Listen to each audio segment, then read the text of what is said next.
اعوذ باللہ من الشیطان الرجیم بسم اللہ الرحمن الرحیم السلام علیکم ورحمۃ اللہ وبرکاتہ۔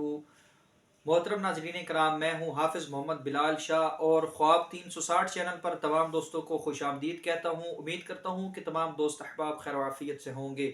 تو آج میں آپ کو اپنی اس ویڈیو میں خواب میں نہانے کی تعبیر بتاؤں گا، غسل کرنے کی تعبیر بتاؤں گا۔ تو ویڈیو کی جانب بڑھنے سے پہلے تمام بہن بھائیوں سے گزارش ہے کہ وہ ہمارے اگر اس چینل پر نئے ہیں تو ہمارے چینل کو سبسکرائب کریں اور ساتھ میں بیل آئیکن کے بٹن کو لازمی پریس کریں تاکہ ہماری طرف سے آنے والی تمام ویڈیو کی نوٹیفیکیشن آپ کو بر وقت آسانی کے ساتھ مل سکیں۔ اور اگر آپ اپنے آج کے خواب کی تعبیر کو جاننا چاہتے ہیں تو ہماری آج کی اس ویڈیو کو شروع سے لے کے آخر تک ضرور دیکھیے گا تاکہ آپ اپنے خواب کی تعبیر کو جان سکیں اور اس کے متعلق مکمل رہنمائی بھی حاصل کر سکیں۔ تو خواب کی تعبیر بیان کرنے سے پہلے خوابوں کی جو بنیادی قسمیں ہیں ان کے بارے میں آپ کو بتانا چاہتا ہوں، جن کے متعلق حضرت عبداللہ بن مسعود رضی اللہ تعالی عنہ سے روایت ہے کہ رسول اللہ صلی اللہ علیہ وآلہ وسلم نے ارشاد فرمایا: الرؤیا ثلاثۃ اقسام من اللہ تعالی وبشرى للمؤمنین فی حیاتہم،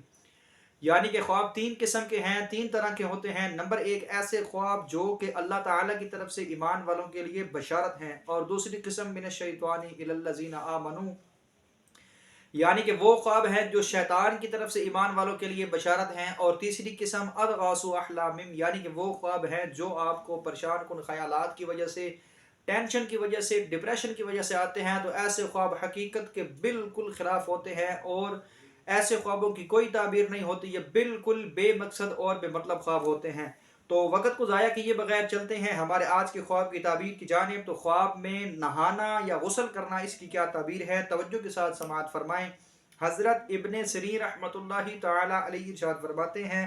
کہ اگر کوئی خواب میں دیکھے کہ اس نے دریا کے پانی میں غسل کیا ہے، نہایا ہے، تو اس بات کی دلیل ہے کہ اس کا غم، پریشانی، مصیبت کم ہوگی، اور اگر بیمار ہے تو شفا حاصل کرے گا، قرض دار ہے تو قرض سے نجات حاصل کرے گا،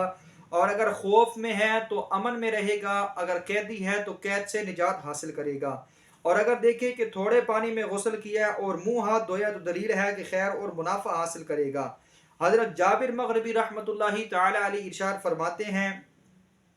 کہ خواب میں جنابت کا غسل کرنا دلیل ہے کہ جھوٹ سے پاک ہوگا، اور جو زیادتی اور نقصان جنابت کے غسل سے ظاہر ہوگا جھوٹے دین پر دلالت کرتا ہے۔ تو یہ تھی ہمارے آج کے خواب کی تعبیر۔ امید کرتا ہوں آپ کو ہماری آج کی یہ ویڈیو پسند آئے گی۔ اگر آپ کو ہماری ویڈیو اچھی لگے تو اس کو لائک بھی کریں اور شیئر بھی کریں۔ اپنے کسی بھی سوال کے جواب کے لیے ہمیں کمنٹ کریں، انشاءاللہ تعالی آپ کے تمام سوالوں کے جواب ضرور دیے جائیں گے۔